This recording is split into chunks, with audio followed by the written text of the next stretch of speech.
ఈ ఉగాది నుండి astrology plus law of attraction తో కొత్త జీవితాన్ని మొదలు పెట్టండి. వెంటనే జేకేఆర్ గురువు గారి పర్సనల్ అపాయింట్మెంట్ తీసుకోండి. నమస్తే, వెల్కమ్ టు సుమన్ టీవీ. నేను doctor Anuhya, internationally certified happiness and mindfulness coach and internationally certified mindfulness instructor for teenagers and young adults. ఇవాళ మనం ఇంకొక చిన్న టాపిక్ కోసం మాట్లాడుకుందాం. అది ఏంటి అంటే, మీ మనసుకు బాగా దగ్గర అయిన వాళ్ళు సడన్గా మీ నుంచి కొంచెం దూరంగా ఉండడం, వాళ్ళు కొంచెం డిఫరెంట్గా బిహేవ్ చేయడం, వాళ్ళ ప్రవర్తనలోని ఏదైనా మార్పు అనేది చోటు చేసుకుంటే మీరు ఎట్లా ఫీల్ అవుతారు, వాటి నుంచి మీరు ఎట్లా బయటపడచ్చు అనేది మనం తెలుసుకుందాం. ఇక్కడ ఒక చిన్న కథతోనే స్టార్ట్ చేస్తాను మీకు. ఒక ఇద్దరు ప్రాణ స్నేహితులు ఉన్నారు. చిన్నప్పటి నుంచి కూడాను వాళ్ళు బాగా కలిసి చదువుకుంటూ పెరిగి పెద్ద ఈ తర్వాత వాళ్ళకి పెళ్ళిళ్ళు అయ్యాయి. ఇద్దరు అమ్మాయిలు ఇక్కడ పెళ్ళిళ్ళు అయ్యాయి. అండ్ అయినా కూడా వాళ్ళ ఫ్రెండ్షిప్ అనేది కంటిన్యూ అవుతుంది. ఒక 25 సంవత్సరాల ఫ్రెండ్షిప్ అనుకోండి. కానీ ఇద్దరు కూడా ఎట్లా ఉండేవారంటే మొత్తం ఇన్సైడ్ అవుట్. అంటే వీళ్ళ కోసం ఇద్దరు విషయాలు కూడా ఇద్దరికి ఏమి ఒకటి నుంచి ఒకరు ఏమి దాచుకోరు. కంప్లీట్‌గా ఫుల్‌గా ఎక్స్‌ప్రెస్ చేసుకుంటారు. రోజులో కనీసం ఒక్కసారైనా సరే మాట్లాడుకుంటారు. ఒక్క 10 నిమిషాలైనా కూడాను. ఎవరికి ఏ కష్టం వచ్చినా కూడా ఒకరికొకరు అండగా ఉంటారనమాట. ఇలా ఉంటూ ఉండగా సడన్‌గా ఒకసారి ఈ ప్రాణ స్నేహితురాలు ఎవరైతే ఉన్నారో ఒక అమ్మాయి కొంచెం డిస్టెన్స్‌ని మెయింటైన్ చేయడం అనేది స్టార్ట్ చేసింది. ఎప్పుడైతే ఈ డిస్టెన్స్ అనేది మెయింటైన్ చేయడం స్టార్ట్ చేసిందో, ఇక్కడున్న ఈ అమ్మాయి ఈవిడ ఎట్లా ఫీల్ అవ్వడం మొదలుపెట్టిందంటే, నేనేమైనా తప్పు చేశానా? నా వల్ల అనుకోకుండా ఏమైనా తప్పయిందా? ఎందుకు ఇట్లా బిహేవ్ చేస్తుంది? అంటే ఈవిడ కాల్స్ చేసినా ఆమె ఫోన్ ఎత్తదు. మెసేజ్ చేసినా రిప్లై ఇవ్వదు. ఎప్పుడైనా ఎత్తినా కూడా పొరపాటున ఏంటి ఏదో పైన మాట్లాడి పెట్టేస్తుంది. అంత డీప్ కాన్వర్సేషన్స్ ఏమీ అవ్వట్లేదు. సో, ఈమె ఎట్లా బిహేవ్ చేయడం స్టార్ట్ చేసిందంటే, ఈవిడ స్టక్ అయిపోయింది. రోజు అదే ఆలోచనలోని స్టక్ అయిపోయింది. నేను ఏం చేశాను? నా వల్ల ఏం తప్పు జరిగింది? ఎందుకు నాతో సరిగ్గా మాట్లాడట్లేదు? నా స్థానం ఇంకెవరైనా తీసేసుకున్నారా? ఎందుకు ఇట్లా బిహేవ్ చేస్తుంది? తను ఏదైనా ప్రాబ్లమ్‌లో ఉందా? ఆవిడ ముందుకెళ్ళిపోయింది. ఈ రెండో వ్యక్తి ముందుకెళ్ళిపోయి మళ్ళీ కొత్త ఫ్రెండ్స్ అది అలా హ్యాపీగా ఉంది. కానీ ఈవిడ ఇక్కడే ఉంది. భయం. ఒక ఫియర్ అనేది డెవలప్ అయింది ఈవిడలోని. నేను వెళ్ళి ఇంకొకళ్ళతోని ఇప్పుడు వెళ్ళి పరిచయం పెంచుకొని ఫ్రెండ్‌షిప్ అనేది స్టార్ట్ చేసినా కూడా, వాళ్ళు కూడా నన్ను వదిలేస్తే. సో, ఎమోషనల్ అటాచ్‌మెంట్ అనింది ఎక్కువైపోయి, ఇప్పుడు సడెన్‌గా ఆ మనిషి దూరం వెళ్ళిపోయినప్పటికీ ఈవిడ చాలా లోగా ఫీల్ అవ్వడం, రోజంతా దిగులుగా ఉండడం, ఒక స్టక్ ఫీలింగ్‌తోని. నేను ఏంటి ఒక ఫ్రెండ్‌షిప్‌ని గూడా నేను మెయింటైన్ చేయలేకపోతున్నాను.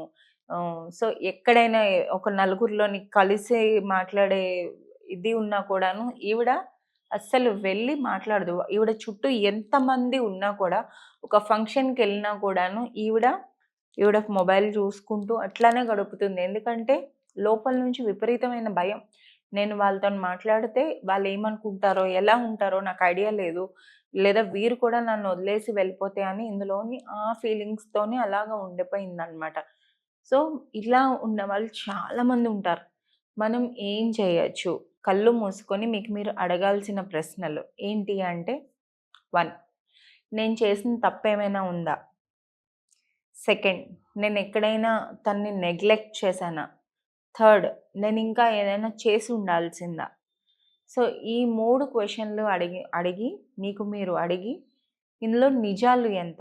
మీకొక అండర్‌స్టాండింగ్ రావాలి. నిజంగా మీరు ఏమి తప్పు చేయలేదు. మీరు ఎప్పుడు గూడా ఆవిడ కోసం ఉన్నారు. అయినా గూడా ఆవిడ బిహేవ్ చేస్తుంది అంటే, ఇంక పట్టుకొని ఉండకూడదు. విడిచిపెట్టేయాలి. ఎందుకంటే లేకపోతే మీరు అక్కడే స్టక్ అయిపోతారు. ప్రాబ్లమ్ అనింది మీకు, ఆవిడకి కాదు. ఆవిడ ముందుకెళ్ళిపోయింది. రెండో వ్యక్తి ముందుకెళ్ళిపోయింది. ప్రాబ్లము ఎమోషనల్‌గా డౌన్ అయిపోవటం, మీరు దేని మీద కాన్సంట్రేట్ చేయలేకపోవటం ఇదంతా మీలోనే ఉన్నది. ఎదుటి వ్యక్తిలోని కాదు.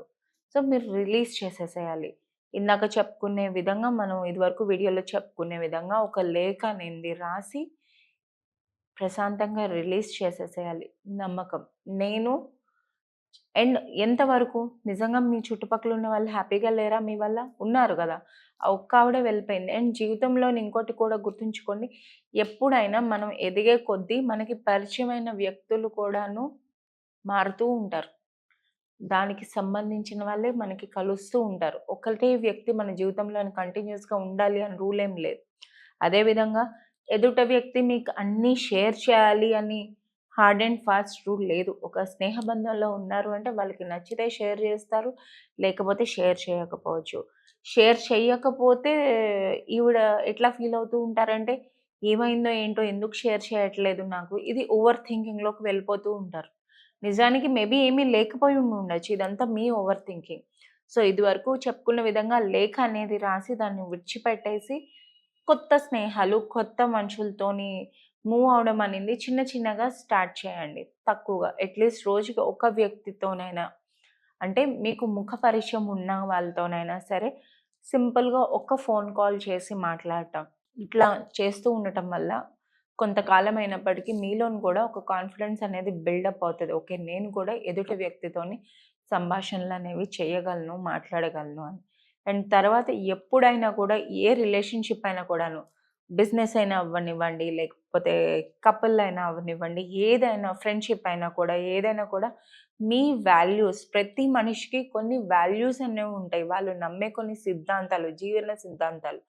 సో, మీ వాల్యూస్‌కి మ్యాచ్ అయిన వ్యక్తులా కాదా అనేది మీరు చెక్ చేసుకోవాలి. ఎప్పుడైతే మన వాల్యూస్‌కి మ్యాచ్ అయిన వాళ్ళు ఉంటారో, వాళ్ళు మనకి కరెక్ట్ అనమాట. వాల్యూస్ అంటే మీకు మీరు పెట్టుకునే రూల్స్. ఇప్పుడు ఉదాహరణకి మన ఇండియన్ గవర్నమెంట్‌కి మనకొక కాన్స్టిట్యూషన్ ఉంది. కాన్స్టిట్యూషనల్ బుక్ ఉంది.